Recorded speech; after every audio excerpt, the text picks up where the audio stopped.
अस्सलामुअलैकुम वरहमतुल्लाहि वबरकातुहू। Welcome to back my YouTube channel amazing videos with Qari Umar Farooq Rashid. नाज़रीन कराम, आज हम आपकी नहायत अहम मौजू की तरफ तवज्जो दिलाना चाहते हैं, लेकिन इससे पहले अगर आपने हमारा यूट्यूब चैनल सब्सक्राइब नहीं किया तो फौरी तौर पर इसको सब्सक्राइब करें ताकि हमारी हर नई आने वाली वीडियो सबसे पहले आप तक पहुंच सके। तो चलते हैं आज की वीडियो की तरफ। आज की इस वीडियो में हम आपसे गुफ्तगू करेंगे हम बिस्तरी यानी जमा के आदाब जिनसे मियाँ बीवी का वाक़िफ़ होना इंतहाई ज़रूरी है।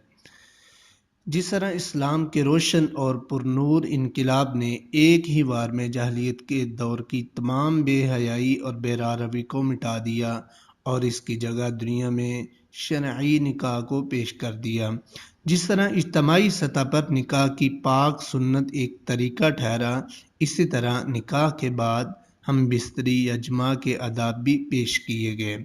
इन आदाब का सीखना हर मुसलमान के लिए इंतहाई ज़रूरी है। सोहबत के आदाब।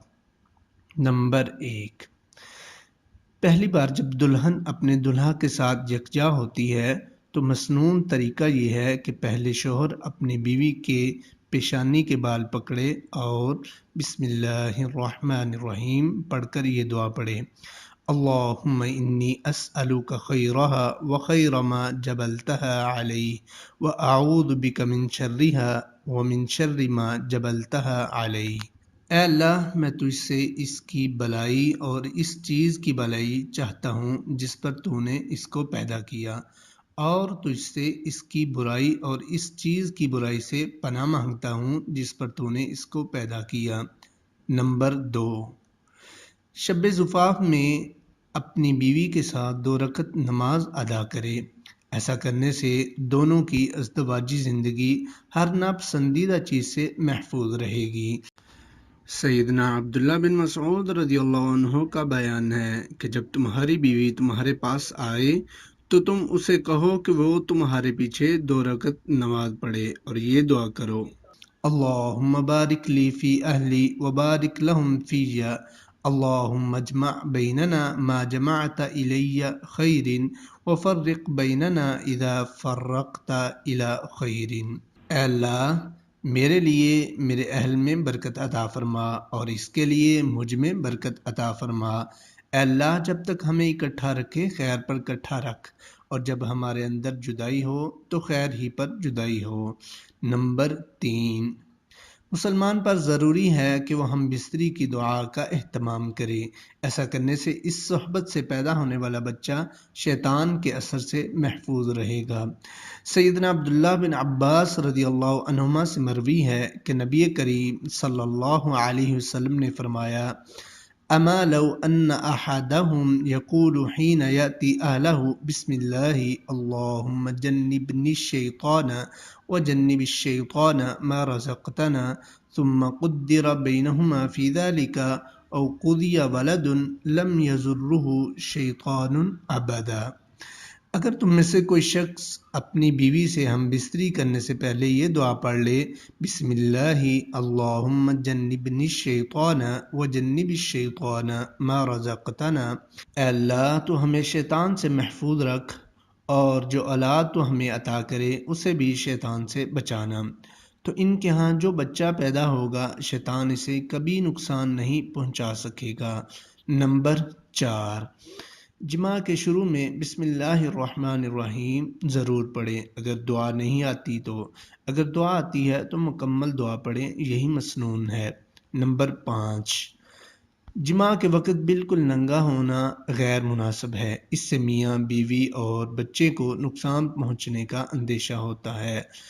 मियाँ बीवी अपने ऊपर कोई कपड़ा वगैरह डालकर सोहबत करें और अपनी इंसानी करामत का ख्याल रखें।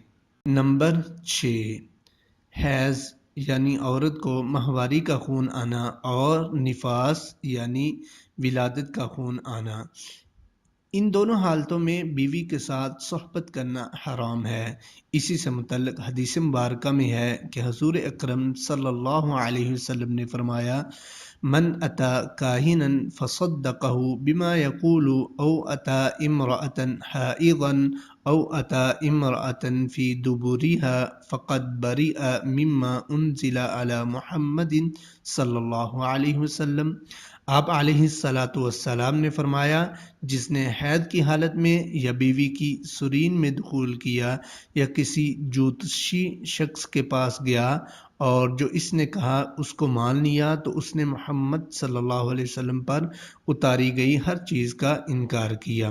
یاد رکھیں، حیض کے معنی پلیدی یا زخم کے ہیں۔ اس حالت میں حائضہ عورت رحم کا ناپاک خون گراتی ہے جس سے درد اور تکلیف بھی ہوتی ہے۔ ان دنوں میں بیوی کے ساتھ جماع کرنا مردوں کے لیے بہت سی بیماریوں کا سبب بنتا ہے، عورت کے لیے بھی نقصان دہ ہے۔ اور اسی طرح نفاس کی حالت میں ولادت کے بعد ناپاک خون نکلتا ہے۔ ایسی حالت میں بھی عورتیں سخت اذیت سے گزرتی ہیں۔ ایسے میں بھی مرد اور عورت کا صحبت کرنا سخت نقصان دہ ہے۔ ہم بستری کے علاوہ ایک ساتھ سونا، کھانا کھانا اور لیٹنا وغیرہ جیسے سب امور جائز ہیں، البتہ دور جاہلیت کی طرح نہیں کہ جس میں ایام حیض و نفاس میں بیوی سے نفرت کی جاتی تھی۔ نمبر 7، اپنی بیوی کے ساتھ پیچھے کی طرف سے یعنی پخانے کی جگہ سے صحبت کرنا گناہ کبیرہ ہے، البتہ پیچھے کی طرف سے ولادت والی جگہ میں جماع کرنا جائز ہے۔ یہ بہت بے شرمی کی بات ہے، ایسا کام جانور بھی نہیں کرتے۔ اسی گناہ کی وجہ سے قوم لوط ہلاک ہوئی۔ حضور اکرم صلی اللہ علیہ وسلم کا ارشاد مبارک ہے، لا ينظر اللہ الى رجل اتی رجلا او امرأة فی الدبر۔ آپ صلی اللہ علیہ وسلم نے فرمایا، اللہ تعالیٰ ایسے شخص کی طرف مڑ کر بھی نہیں دیکھتا جو اپنی بیوی کے سرین میں دخول کرتا ہے۔ نمبر 8، اپنی بیوی کے ساتھ مباشرت ایک راز ہے اور اس راز کا فاش کرنا بہت بڑا گناہ، بڑی بے غیرتی اور بے حیائی کا کام ہے۔ سیدنا ابو سعید خدری رضی اللہ تعالی عنہ سے روایت ہے کہ نبی مکرم صلی اللہ علیہ وسلم نے فرمایا، ان من اشر الناس عند اللہ منزلۃ یوم القیامۃ الرجل یفضی الی امرأته وتفضی الیہ ثم ینشر سرها۔ آپ علیہ الصلاۃ والسلام نے فرمایا، قیامت کے دن اللہ کے نزدیک بدترین درجے پر وہ شخص ہوگا جو اپنی بیوی سے جماع کرنے کے بعد اس کا راز فاش کرے۔ اسی طرح اس عورت کے لیے بھی یہی وعید ہے جو اپنے خاوند کے ساتھ ہم بستری کر کے اس کا راز فاش کرتی ہے۔ جمعہ کے دن بیوی کے پاس آنے کا اجر، نبی مکرم صلی اللہ علیہ وسلم نے فرمایا، جس نے جمعہ کا دن جنابت کا غسل کیا پھر جمعہ کے لیے آیا گویا اس نے اونٹ کی قربانی دی، اور جو دوسری ساتھ میں آیا گویا اس نے گائے کی قربانی دی، اور جو تیسری ساتھ میں آیا گویا اس نے سینگ والے مینڈے کی قربانی دی، اور جو چوتھی ساتھ میں آیا گویا اس نے مرغی پیش کی، اور جو پانچویں ساتھ میں آیا گویا اس نے انڈا اللہ کی راہ میں پیش کیا۔ پھر جب امام اپنی جگہ سے اٹھتا ہے تو فرشتے حاضر ہوتے ہیں اور خطبہ سنتے ہیں۔ ناظرین کرام، اللہ رب العالمین سے دعا ہے کہ اللہ تعالی ہمیں ان تمام آداب کو سمجھنے اور اس پر عمل کرنے کی توفیق عطا فرمائے۔ مزید اس طرح کی ویڈیوز کے لیے ہمارا چینل ضرور سبسکرائب کریں اور اگلی ویڈیو تک کے لیے اجازت دیجیے۔ اللہ حافظ۔ السلام علیکم ورحمۃ اللہ وبرکاتہ۔